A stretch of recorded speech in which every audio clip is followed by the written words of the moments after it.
Alaxan for all types of body pains, rheumatism, and arthritis, even toothaches. Alaxan. Balik po tayo dito sa Cuneta Astrodome para sa pagpapatuloy ng larong ito ng Gordons at Formula Shell. Ayan po mga kaibigan, nakikita niyo si Wilmer Ong. Ito po ay nasaktan kanina at palabas po dito sa Cuneta Astrodome. Dadaling daw po sa Cardinal Santos Hospital para ma-x-ray yung kanyang sprain. Ito masakit talaga, Dr. J. Yep. Si Val David naman, kasaktan din po yan kanina. Medyo mas minor daw yung sprain niya. Nasa bench ngayon si Val David pero hindi na maglalaro dito sa game na ito. We have been season by the way back in the ball game facing the worst team. Oh, last touch si Peter Naron. That was good defense by De Hoya. Hoy, tatawagan pa ng technical ngayon si Peter Naron sapagkat nagre-reklamo siya kay referee Rivera at pati si Coach Chico Narvasa, Assistant Coach Perry Ronquillo ay talaga namang bigil na bigil. Nadoblehan si Peter Naron doon, naipit siya. Pakiramdam niya, tinapik pala sa kamay niya yung bola. Correct. Tapos tumama sa kanya going out.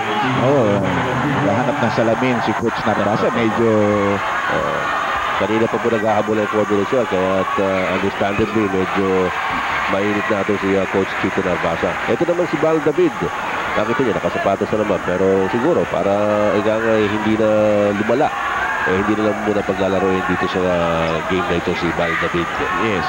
Kung ikaw rin naman si Narvasa kanina, in the third quarter, he really got hit with a lot of fouls. No? Of course, they were there. No? Yes. Ang problema is daming free throw shots na nabigyan sa Gordon's team. So he probably felt, give me some break naman dito.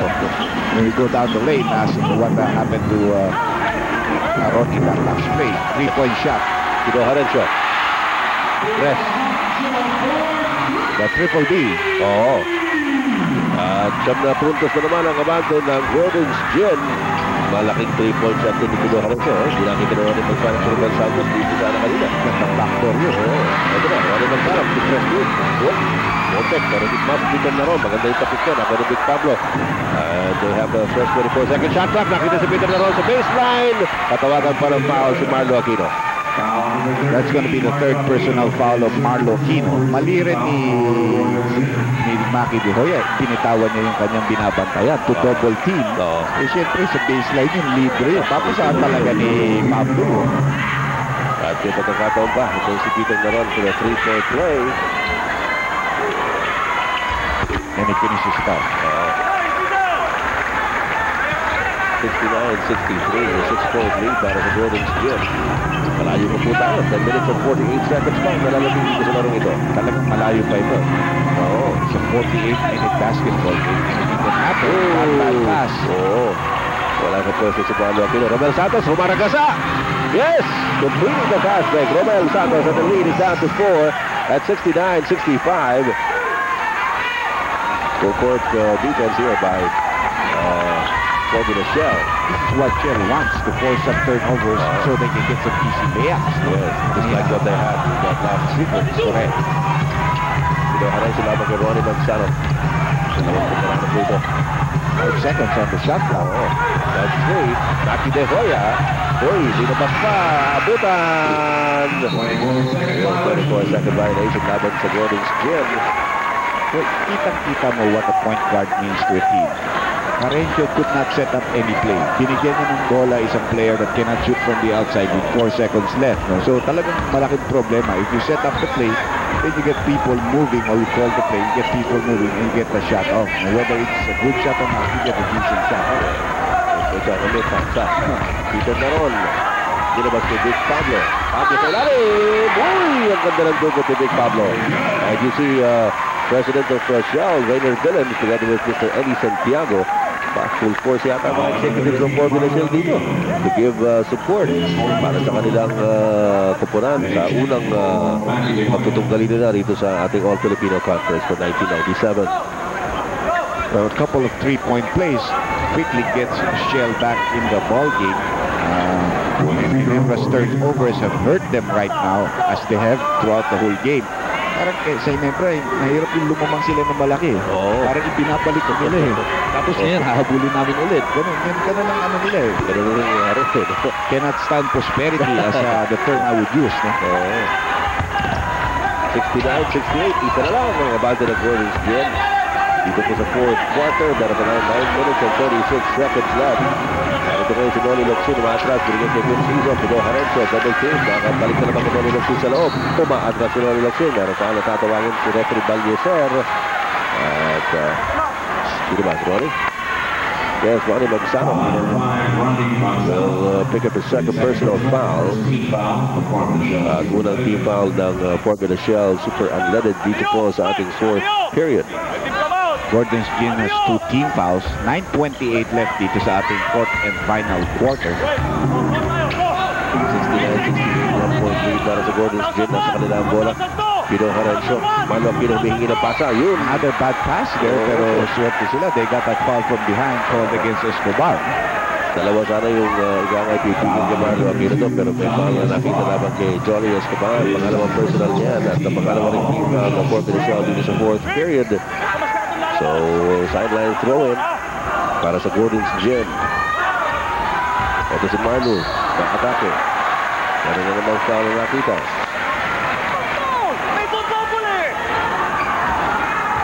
Talagang tinutuon nila ang pansin ng depensa dito kay Marlo Aquino. Every time na makakakuha ng bola ito na malapit-lapit ko sa ring, pinukuyog dito ng Fort Michelle.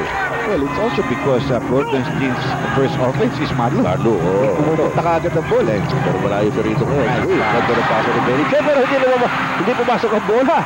Lumabas. Itira ni Noli Locsin. Romel Santos picks up some speed. Out to run it up Sala for the three. Wala. Loose ball. Pido Harencio. Ito, tuloy-tuloy. Yes. Yes, 5 points in this quarter. Despite, I would say, a little error in his quarterbacking. Offensively, he has helped because he now gives them a 3-point lead again. At si Pido Harencio, 13 puntos na po ang nagagawa dito sa larong ito. And a 3-point lead now para sa Gordon's Gym. Romel Santos. Bigyan kay Vic Pablo. Pablo, turnaround jumper. Masyado malakas. Marlo Aquino. And Vic Pablo fighting for possession. And it will go to Gordon's Gym. Paras coming back into the ballgame, replacing Jolly Escobar. Paras coming back with 5 personal fouls. Yes. Nakakalimang foul na po din si Benji Paras. At yan po ang dahilan kung bakit nagtatagal sa bangko. Ito si Benji. 3 puntos ang abante ng Gordon's Gym. Nasa kanila ang bola. 8 minutes and 12 seconds remaining dito sa ating fourth and final period. Vince Hizo binigyan ng screen ni Marlo Aquino. Hizo. Well, Magsanok did not fight the screen. If you notice, he went around the screen. No? Kaya nahuli na siya. Samantala, Vic Pablo. Benji Paras. Nakita si Peter Naron sa ilalim. Ginamit pa yung kanan. Pagkamat kaliwete ito si Peter Naron. Special favorite niya yung underneath the basket shots. No? He got the 2 back very quickly, referring to formula shots. Yeah. Another pick and roll play here. Pido Harencio sinusundan ni Ronnie Magsano. Vince Hizo on top of the knee. Wala. Noli Locsin. Yun ang gustong gawin ni Andy Siegel noong isang araw na kumapos kay Noli Locsin. Simple back. Great leaping ability by the tank. For a heavy-set guy. This guy is fast. This guy can leap. Siguro sabi niya sa atin, you think I'm heavy just because you guys are fit. Palibasa, maliit niyo. Okay, Peter Naron. Binigay niya kay Vic Pablo. 3 seconds on the shot clock. Pablo, hindi niya talalam. That's it. Wala na yun, 24 seconds. Double jeopardy pa. Ito, panoorin natin yung kay Noli Locsin, Dr. J. Alam natin na matutuwa yung mga fans kay Noli dito. How high up he gets up in this play. Ilinagay. Nilagay lang. Nothing fancy, no? Just put it back in, get the 2 points. Jangka. 75-70, 5.3 para sa Gordon's Gym. 6 minutes and 56 seconds remaining dito sa ating laro ng Fort Michelle at ng Gordon's Gym. Vince Hizo labang kay Romel Santos. Pick and roll play na naman. Balik kay Locsin, Harencio. Benny Cheng with baseline drive. Benny Cheng. Yes! Ganun talaga, Gordons. Papalapitin ang kalaban tapos ilalayo ulit. You know, they work so hard to give themselves a lead again after giving it all up.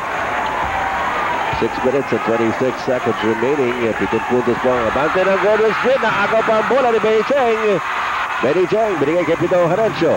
Harencio, ito na front court. Sinasalubod ni Ronnie Magsano. Tuloy-tuloy si Pido Harencio. At At tumawag na kagad ng timeout si Coach Chito Narvasa. At makatanggap si Benji Paras ng pasa sa loob. Merong foul at nanawagin. Labang kay Donnie Locsin, pang-apat na niyan. When he's going off to Victor Pablo, si Marlo ulit ang babantay kay Benji Paras. Locsin really should watch himself because they don't have any replacement at all for him on that bench.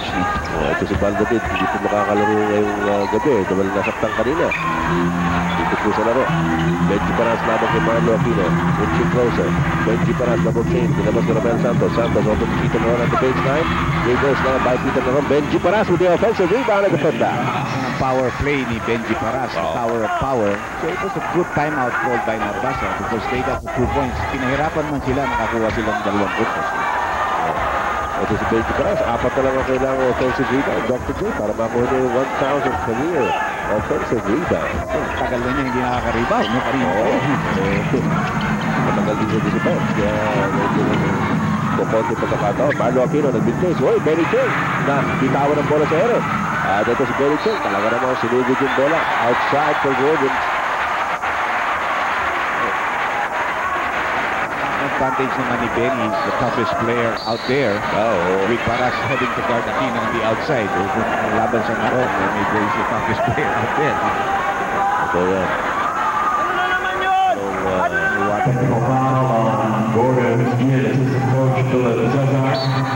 Uy, natawagan din pati si Coach Jaworski ni Referee Baldavid. He threw him out. Dalawa.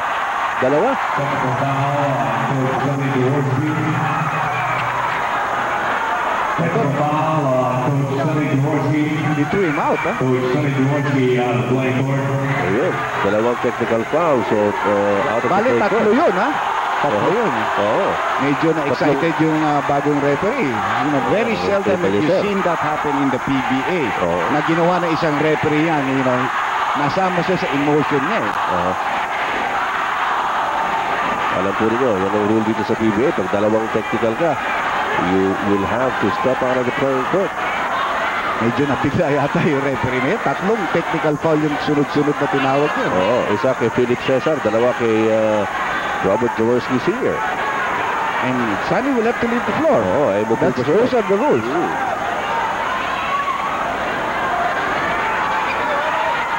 Those are the rules. Sabi niya, player ako. No, as a player and as a coach, it's just one rule. Applies to him both as a player and as a coach. This is the first time, matagal ko nang hindi nakikita na pero si referee Baldavid po tumawag ng dalawang technical ngayon. Ayun, palabas na si Coach Jaworski.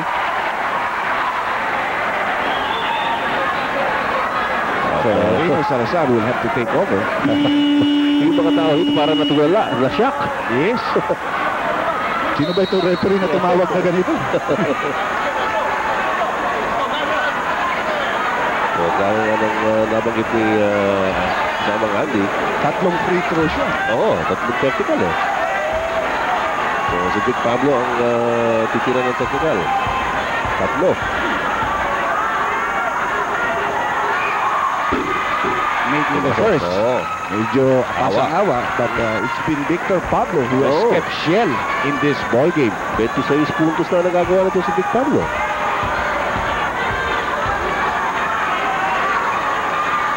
27. Still counting. Pero magiging bola ng Gordon yan after the free throw because the possession of the ball was on the side, I think, of the Jeans. Yes.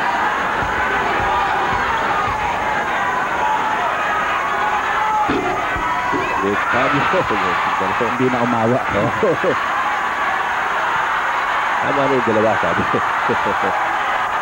Okay, nakikita ko rin yun sa bench. Tito Loizaga, assistant manager na ngayon siya. He told us that he was really gonna sit on the bench. Nandito kami ng team manager si Mr. Carvalho. And of course, assistant coach Rino Salazar. 5 minutes and 12 seconds, still a lot of time left in this ball game. Just a 5-point lead now by Gordon's Gin at 79-74. They no longer have the services of their coach. Yes. And their player. Oo, pumasok ka rin ngayon si Coach Jaworski. Gawa nga ng si Baldavid, nasaktan. So ito na, pagkakataon ng coordination ngayon na matapyas pa itong kalamangan ng Gordon's Gin, which started 5 points at 79-74. Peter Naron. Naman ko Benny Cheng. Benji Paras against Locsin. Paras. Pass it off, but went to the wrong man. Vince Hizon. Wala nang tawagan. Natakot pa rin yung mga referee. Hindi nakahiyawat mo rito. At marami nakita mga tao. At nagtataka. Bakit ko nagtawag? Noli Locsin. 6 seconds on the shot clock. That shot by Noli. Wala. Big Pablo high up for that rebound. 79-74. 5-point lead pa rin ang Gordon's Gin with 4 minutes and 12 seconds remaining dito sa ating fourth quarter. Peter Naron binigyan ng pitch to Big Pablo. Naron gets a good look at the basket. Yes. At tatawag po ng timeout ang Gordon's Gin. A legend on its own, Paddocks, the official jeans of the PBA. Meron pa po tayo 4 minutes and 5 seconds na nalalabi dito sa ating fourth quarter. Lamang ng 3 na lamang ang Gordon's Gin, pero nasa kanilang bola ang ating score, 79-76. We have the substitution of Escobar coming in to replace Peter Naron, who just made that shot. Obviously, para dumipensa kay Marlo Aquino on this play. Ito, Pablo Bahatras. Yes. Lost his footing on that play. Babalik na naman si Naron, pero hindi na makakapasok yan because he will not beat the violation by going to the scorer's bench. Pero po tayo 3 minutes and 46 seconds remaining in the fourth quarter. Parang nawalan ng fire yung Ginebra. No? Pero alam mo, malaking bagay bigla mawala ang coach mo. Yung kanilang spiritual leader, bigla wala na. No? Benji Paras from the free throw line. Ronnie Magsanov from out of nowhere. Big Pablo. Yes, the roll. Nakita mo parang yung spirit ng mga Gordon's Gin nawala no? Oo. Yung pagtatalon nila sa offensive rebound, sa defensive rebound, parang nawala.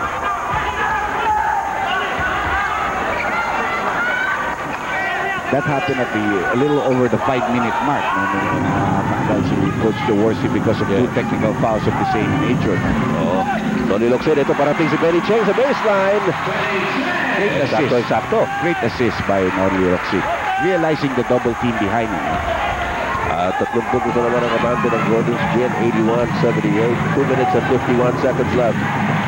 Ronnie Magsanov nakatingin kay Big Pablo, binabantayan ni Noli Locsin. Locsin, completes the steal.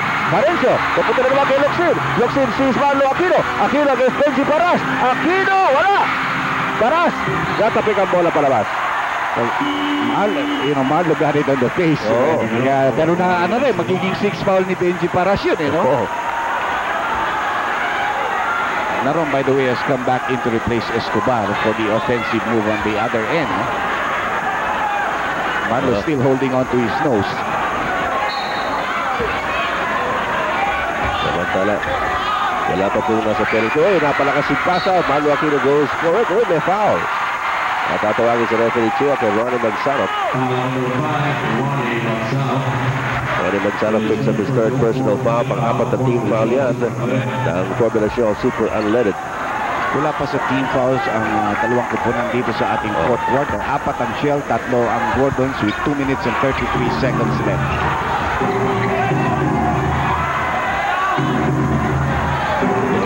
Vince Hizon, biglang rumagsada at sasabitan.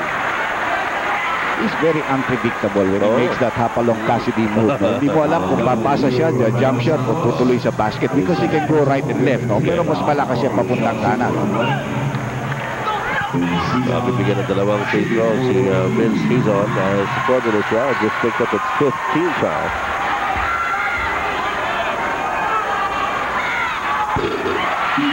Vince Hizon bibigyan ng Gordon's Gin ang 4 na puntos sa kalamangan. Pinalitan na naman si Peter Naron ni Jolly Escobar.